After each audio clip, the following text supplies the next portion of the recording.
Chapter 17.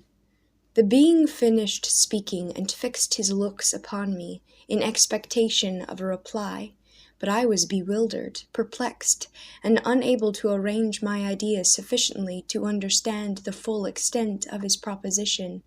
He continued, "You must create a female for me, with whom I can live in the interchange of those sympathies necessary for my being. This you alone can do, and I demand it of you as a right which you must not refuse to concede." The latter part of his tale had kindled anew in me the anger that had died away while he narrated his peaceful life among the cottagers. And, as he said this, I could no longer suppress the rage that burned within me. "I do refuse it," I replied, "and no torture shall ever extort a consent from me. You may render me the most miserable of men, but you shall never make me base in my own eyes. Shall I create another like yourself, whose joint wickedness might desolate the world? Begone, I have answered you. You may torture me, but I will never consent." "You are wrong," replied the fiend, "and instead of threatening, I am content to reason with you. I am malicious because I am miserable. Am I not shunned and hated by all mankind? You are my creator, would tear me to pieces and triumph, remember that, and tell me why I should pity man more than he pities me. You would not call it murder if you could precipitate me into one of those ice rifts and destroy my frame, the work of your own hands. Shall I respect man when he condemns me? Let him live with me in the interchange of kindness, and instead of injury, I would bestow every benefit upon him with tears of gratitude at his acceptance. But that cannot be. The human senses are insurmountable barriers to our union. Yet mine shall not be the submission of abject slavery. I will revenge my injuries. If I cannot inspire love, I will cause fear, and chiefly towards you, my arch-enemy. Because my Creator do I swear inextinguishable hatred. Have a care. I will work at your destruction, nor finish until I desolate your heart, so that you shall curse the hour of your birth." A fiendish rage animated him as he said this. His face was wrinkled into contortions too horrible for human eyes to behold. But presently he calmed himself and proceeded. "I intended to reason. This passion is detrimental to me, for you do not reflect that you are the cause of its excess. If any being felt emotions of benevolence towards me, I should return them in 100 and 100-fold. For that one creature's sake, I would make peace with the whole kind. But I now indulge in dreams of bliss that cannot be realized. What I ask of you is reasonable and moderate. I demand a creature of another sex, but as hideous as myself. The gratification is small, but it is all that I can receive, and it shall content me. It is true. We shall be monsters, cut off from all the world, but on that account we shall be more attached to one another. Our lives will not be happy, but they will be harmless and free from the misery I now feel. Oh, my Creator, make me happy. Let me feel gratitude towards you for one benefit. Let me see that I excite the sympathy of some existing thing. Do not deny me my request." I was moved. I shuddered when I thought of the possible consequences of my consent, but I felt that there was some justice in his argument. His tale and the feelings he now expressed moved him to be a creature of fine sensations, and did I not, as his Maker, owe him all the portion of happiness that it was in my power to bestow? He saw my change of feeling, and continued, "If you consent, neither you nor any other human being shall ever see us again. I will go to the vast wilds of South America. My food is not that of man. I do not destroy the lamb and the kid to glut my appetite.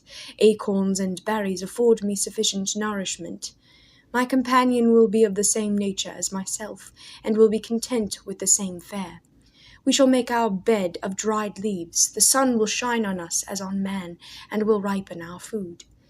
The picture I present to you is peaceful and human, and you must feel that you could deny it only in the wantonness of power and cruelty. Pitiless as you have been towards me, I now see compassion in your eyes.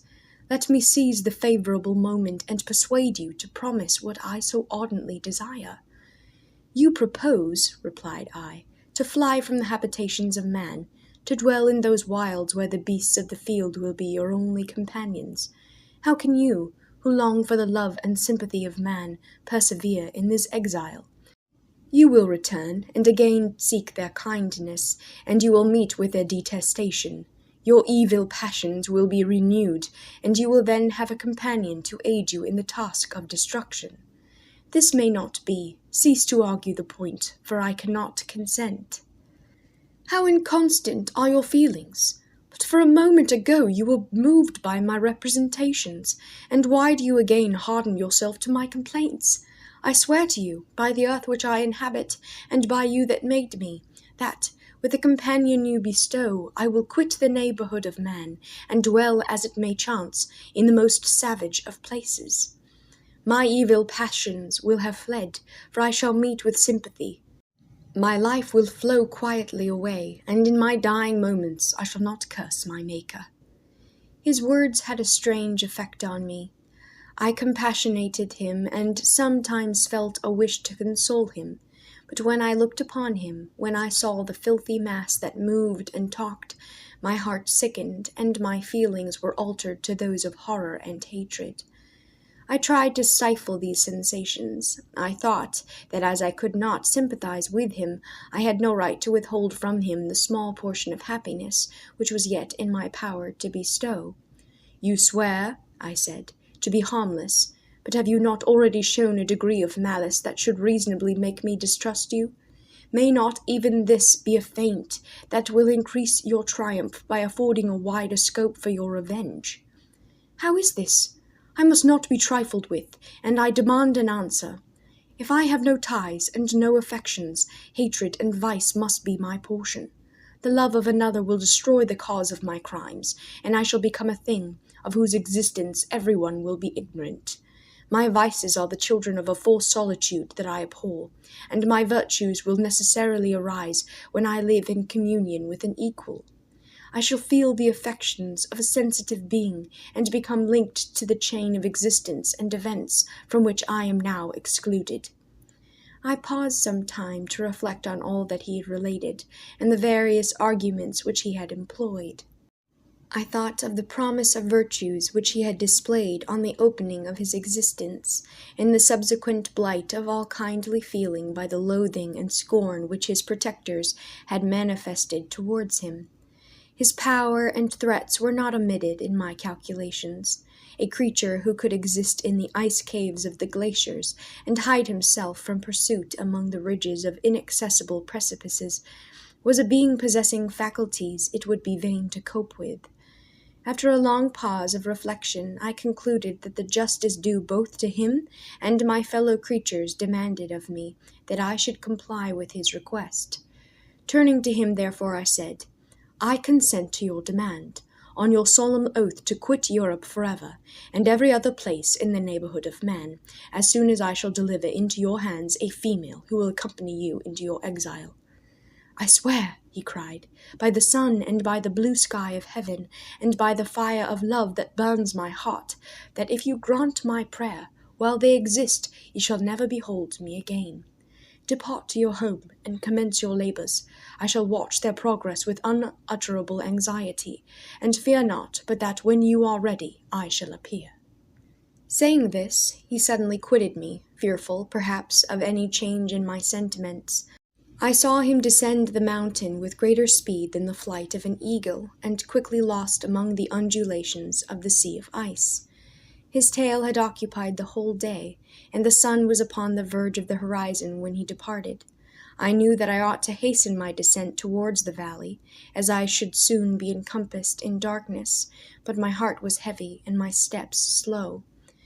The labor of winding among the little paths of the mountains and fixing my feet firmly as I advanced perplexed me, occupied as I was by the emotions which the occurrences of the day had produced. Night was far advanced when I came to the halfway resting place and seated myself beside the fountain. The stars shone at intervals as the clouds passed from over them. The dark pines rose before me, and here and there a broken tree lay on the ground. It was the scene of wonderful solemnity, and stirred strange thoughts within me. I wept bitterly, and clasping my hands in agony, I exclaimed, "Oh, stars and clouds and winds, ye are all about to mock me. If ye really pity me, crush sensation and memory, let me become as naught, but if not, depart, depart, and leave me in darkness." These were wild and miserable thoughts, but I cannot describe to you how the eternal twinkling of the stars weighed upon me, and how I listened to every blast of wind, as if it were a dull, ugly siroc on its way to consume me. Morning dawned before I arrived at the village of Chamonix. I took no rest, but returned immediately to Geneva. Even in my own heart, I could give no expression to my sensations. They weighed on me with a mountain's weight, and their excess destroyed my agony beneath them. Thus I returned home, and entered the house, presented myself to the family. My haggard and wild appearance awoke intense alarm, but I answered no question, scarcely did I speak.